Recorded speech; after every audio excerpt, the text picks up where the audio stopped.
கிழக்கு ஸ்கார்பியன் கடற்கரையோரத்து இளைஞர்கள் மூர்க்கத்தனமாக இருக்கிறார்கள் என்று அமெரிக்கா ஒரு ஆய்வை நடத்திய போது அந்த ஆய்வின் முடிவில் அமெரிக்கா சொன்னான், கிழக்கு ஸ்கார்பியன் கடற்கரையோரத்து இளைஞருடைய இரத்த அணுக்களிலே ஒரு மாவீரனுடைய இரத்த அணு பரவி இருக்கிறது என்று சொன்னான். மேலும் அமெரிக்கா ஆய்விலே வெளியிட்டான், அந்த இரத்த அணுவில் பரவி கிடக்கிற மாவீரன் வேறு யாரும் அல்ல, சிந்தி சிதறடிக்கப்பட்டு கிடக்கின்ற மங்கோலிய இனத்திற்கென்று தனிநாடு கேட்டு போராடினானே செங்கிஸ்கான், அவனுடைய இரத்த அணுதான் பரவி கிடக்கிறது என்று சொன்னான். அதை போல் இங்கு திரண்டிருக்கிற ஆயிரம் தமிழர்களின் விந்தணுக்களிலே 1000 கோடி ஆண்டுகளுக்கு பிறகு தேடி பார்த்தாலும் ஒரே ஒரு மா வீரனுடைய இரத்த அணு பரவி கிடக்கும். அவன் மது மாது சூது இல்லாத, உண்மையும் நேர்மையுமான, ஊழல் இல்லாத, லஞ்சம் இல்லாத, பஞ்சம் இல்லாத, பசி இல்லாத ஒரு நாட்டை, தமிழீழ சோசலிச குடியரசை கட்டி எழுப்பிய எங்களுடைய தலைவன் மேதகுவே பிரபாகரன் அவருடைய இரத்த அணுதான் அனைத்து தமிழ் தேசிய பிள்ளைகளுடைய விந்தணுவிலும் பரவி கிடக்கும் என்று சொல்லி இந்த விக்கிரவாண்டி சட்டமன்ற தொகுதி இடைத்தேர்தலை எதிர்கொள்ள காத்து கிடக்கிற தாய் தமிழ் சொந்தங்களுக்கு நாம் தமிழர் கட்சி பிள்ளைகளின் அன்பு வணக்கம். எத்தனையோ முறை இரட்டை இலைக்கும் உதயசூரியனுக்கும் வாக்கு செலுத்தி விட்டீர்கள். இந்த முறை திராவிட முன்னேற்ற கழகத்தில் அண்ணன் சிவா அவர்கள் போட்டியிடுகிறார். இந்த முறையும் நீங்கள் உதயசூரியன் சின்னத்திற்கு வாக்கு செலுத்தி வெல்ல வைத்தீர்கள் என்றால் மேசை தட்டுவதற்கு, சாணி தட்டுவதற்கு ஒரு ஆள் கூடி இருக்கிறது என்ற அர்த்தம்.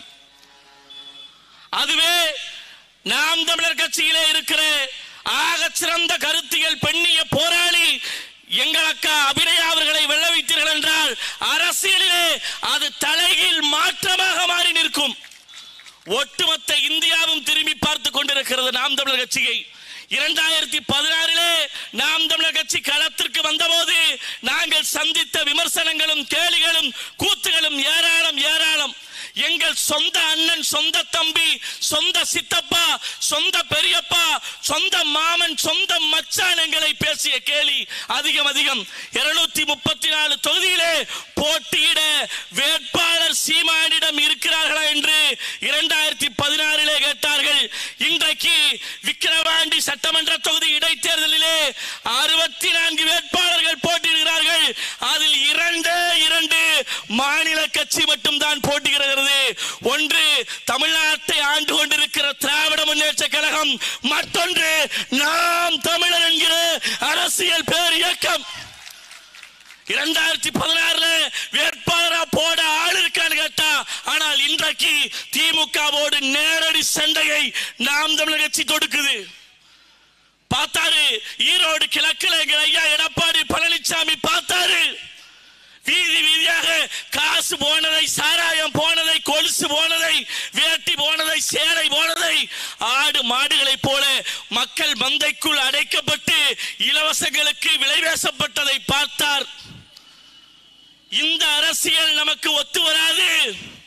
இந்த விக்கிரவாண்டியிலே ஸ்டாலினை ஓட விரட்ட தகுதியான ஒரே ஆள் செந்தமிழன் சீமான் என்று சொல்லி எங்கள் ஐயா எடப்பாடி பழனிசாமி வழிவிட்டு நிற்கிறார். இந்த தொகுதியிலே 1,00,000 வாக்குகள் இரட்டை இலைக்கு இருக்குது என்று சொன்னார்கள்.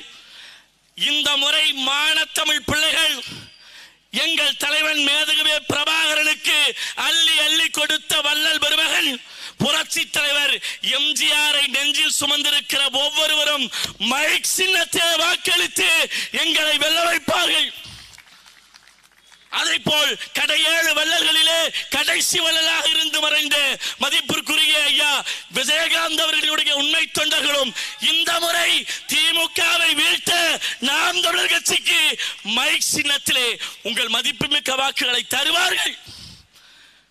நினைத்துக் கொண்டிருக்கிறார்கள், எத்தனை நாட்கள் நீங்கள் சாராயத்தை கொடுத்து ஓட்டு வாங்கிட முடியும், எத்தனை நாள் நீங்கள் இலவசங்களை கொடுத்து ஓட்டு வாங்கிட முடியும். அதெல்லாம் எங்கள் தாத்தா, பாட்டி, அப்பா, அம்மா காலத்தோடு முடிந்து விட்டது.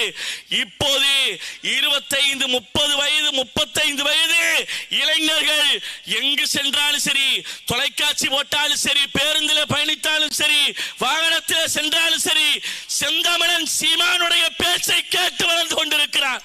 சமீபத்தில் 60 தமிழச்சிகளுடைய தாலி அறுபட்டு நின்று கொண்டிருக்கிறோம். நெஞ்சத்திலே துயரம் தாங்க முடியாத துயரத்திலே நின்று கொண்டிருக்கிறோம். இவர்கள் கொக்கரித்துக் கொண்டிருக்கிறார்கள். 40 பாராளுமன்ற தொகுதி, 40 எம்பி சீட்டு நமக்கு கொடுத்துட்டாங்கன்னு சொல்லி. ஐயா, அது உங்களுக்காக போடப்பட்ட வாக்கு அல்ல. இந்த முறை மோடி வந்துவிடவே கூடாது என்பதற்காக திமுகவிற்கு அளிக்கப்பட்ட வாக்குகள்.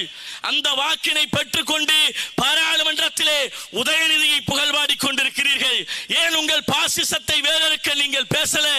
ஏன் சனாதனத்தை வேறறுக்க பேசல? ஏன் திராவிடத்தை வாழ வைக்க பேசல? நீங்கள் கொத்தடிமை கூட்டங்களாக மாறி நிற்கிறீர்கள்.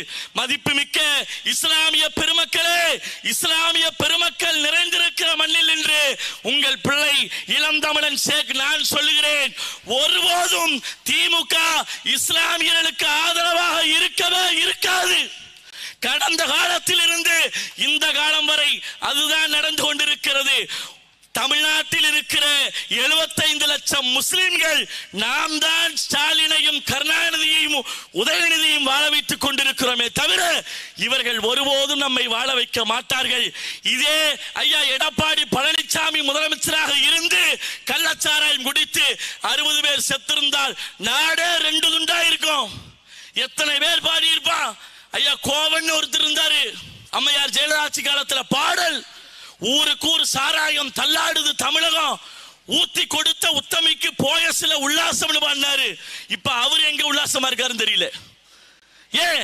திமுக ஆட்சி, திமுக ஆட்சி. திமுகவினுடைய வாடகை வாயர்கள் நவ துவாரங்களையும் பொத்திக் கொண்டு அமைதியாக இருக்கிறார்கள். நீங்கள் அமைதியாக இருந்து கொண்டிருங்கள். எங்கள் பெண் புலி உங்கள் சட்டமன்றத்தை கிளத்தெடுக்க இதோ வந்து கொண்டிருக்கிறார். எங்கள் மதிப்புமிக்க வேட்பாளர் அபிநயா அவர்கள். படித்த பட்டதாரி.